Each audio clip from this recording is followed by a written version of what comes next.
Effectivement, lorsqu'on parle de la Syrie, aujourd'hui, il y a un côté, en France en particulier, il y a un côté émotionnel, hein, parce qu'avec tout ce qu'on nous a raconté, tout ce qu'on a vu, on surréagit à un certain nombre de choses, avec raison d'ailleurs. Mais je crois qu'on oublie les bases et les raisons pour lesquelles tout ça a commencé. Et c'est ce que je voudrais, moi, expliquer, parce que je crois qu'il y a trois éléments fondamentaux qui expliquent ce qui se passe. Le premier, effectivement, c'est Daesh. Comment s'est créé Daesh? On y reviendra certainement très souvent, hein, mais parce que c'est important. Le deuxième, c'est bien sûr la Russie. Pourquoi la Russie intervient aujourd'hui? Mais il y a un troisième point par lequel je crois qu'il faut commencer, c'est les raisons fondamentales qui ont fait que brutalement un pays qui était relativement calme, c'était une dictature, et là-dessus il n'y a pas le moindre doute, mais dans le coin, dans la région, il n'y a pas beaucoup de pays qui ne sont pas des dictatures. Et donc, c'était une dictature, et brutalement, cette dictature, il y se pose des problèmes importants au niveau populaire. Et alors, on a dit, c'est la réaction des gens contre le régime. Alors moi, je vais vous donner une autre version pour vous faire réfléchir, sans prétendre, bien entendu, qu'elle peut être la seule. Mais je crois qu'il ne faut pas l'oublier, alors que malheureusement, en France en particulier, on l'a complètement oublié. Il faut revenir 15-20 ans en arrière, quand les Iraniens ont découvert le plus grand gisement du monde de gaz, le gisement South Pars, qui est en Iran et sur lesquels d'ailleurs les Qataris peuvent prendre du gaz par un pipe, par un percement à 45 degrés, puisque le gaz qatari, pour la plus grande partie, est situé sous l'Iran. Ça, il faut le savoir. Donc, le gisement South Pars, quand il a été découvert, tout le monde s'est dit c'est un formidable gisement, il faut donc l'exploiter. Et des deux côtés, les Qataris et les Iraniens ont réfléchi comment ils pourraient faire. Les Qataris ont eu l'idée, appuyée par l'Arabie saoudite, de faire un pipeline, un gas pipe exactement, qui partirait du Qatar, qui remonterait par l'Arabie et la Syrie, et qui irait ensuite se brancher sur l'autre pipe actuel, à l'époque le South Stream, hein, le pipeline qui passe par la Turquie et qui amène du gaz vers l'Europe. Et c'était un grand projet parce que ce gaz qui allait vers l'Europe par le sud allait permettre de contourner justement la Russie, allait permettre de contourner toute la partie nord de l'Europe. De l'autre côté,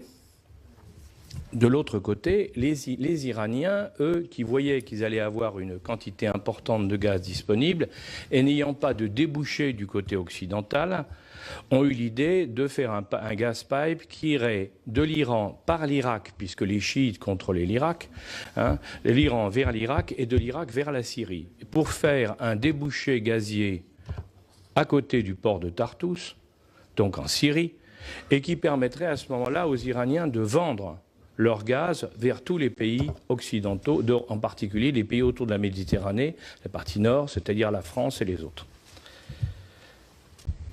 Ce projet a pris forme en 2010. En 2011, le président Bachar a eu entre les mains les deux dossiers. La proposition qatari de faire un pipe qui passerait par la Syrie pour aller vers la Turquie, et la proposition iranienne d'aller directement de l'Iran vers la Méditerranée. En 2011, il y a eu des accords signés, donc c'est tout à fait officiel ce que je vous raconte. Hein. En 2011, Bachar a signé un accord avec l'Iran, a choisi délibérément le pipe iranien, au détriment du pipe de l'autre côté. Et que s'est-il passé? Sans aucun doute, pure coïncidence, 3 semaines après, les troubles ont commencé. On peut donc s'interroger légitimement pour se demander si c'est une guerre de libération ou une guerre gazière. Quand on s'étonne de l'arrivée de la Russie, il ne faut pas oublier, que, je le rappelle aussi, que la Russie a une base militaire à Tartous. La base militaire à Tartous, c'est la seule base russe en Méditerranée. Donc pour eux, elle est totalement stratégique. Et il n'est pas question qu'on y touche. Il est intéressant de voir que les Russes n'ont pas bougé dans l'affaire syrienne jusqu'à un moment précis. C'est quand les groupes rebelles de tous ordres, hein, Jamal al-Nosra, Daesh et autres, sont arrivés à moins de 30 km de Tartous et ont commencé à tirer sur la zone qui était contrôlée par les Russes. Et ça, pour les Russes, il était inacceptable qu'ils puissent perdre cette base. On peut penser que l'intérêt d'autres pays n'était pas exactement le même. Mais en tout cas, pour eux, il n'était pas question qu'ils puissent lâcher cette base qui était vitale sur le plan stratégique pour eux et dans la région.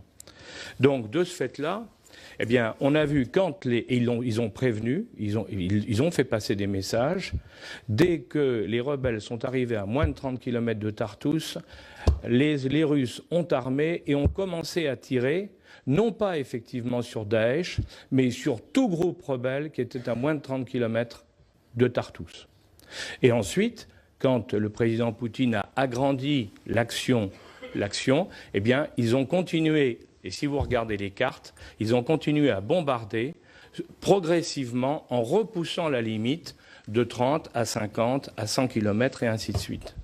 C'est pour ça qu'on a pu dire qu'ils tiraient sur tout le monde. Oui, bien entendu, ils tiraient sur tout le monde. Leur problème n'était pas du tout ce qu'on a pu dire. Le problème était la sécurisation absolue de Tartous. Et ils l'ont complété en mettant des missiles, les nouveaux missiles qu'ils ont à disposition, qu'on n'avait jamais vus encore, nous, ces fameux missiles qui sont actuellement des missiles que personne ne sait détruire, ni les Américains, ni les Européens, ni personne. Et la base de Tartous est protégée par ces missiles qui font qu'il y a une zone d'exclusion aérienne dans laquelle personne ne peut passer. Et ça va tellement loin qu'il y a une négociation entre les Russes et les Israéliens également, parce que les Israéliens continuent à survoler pour des raisons d'information et de surveillance de zone, surveillent y compris la zone de Tartous, et ils ont passé un accord avec les Russes pour éviter que sur cette zone-là, ils se fassent tirer par les missiles, un peu comme les Turcs ont tiré un avion russe.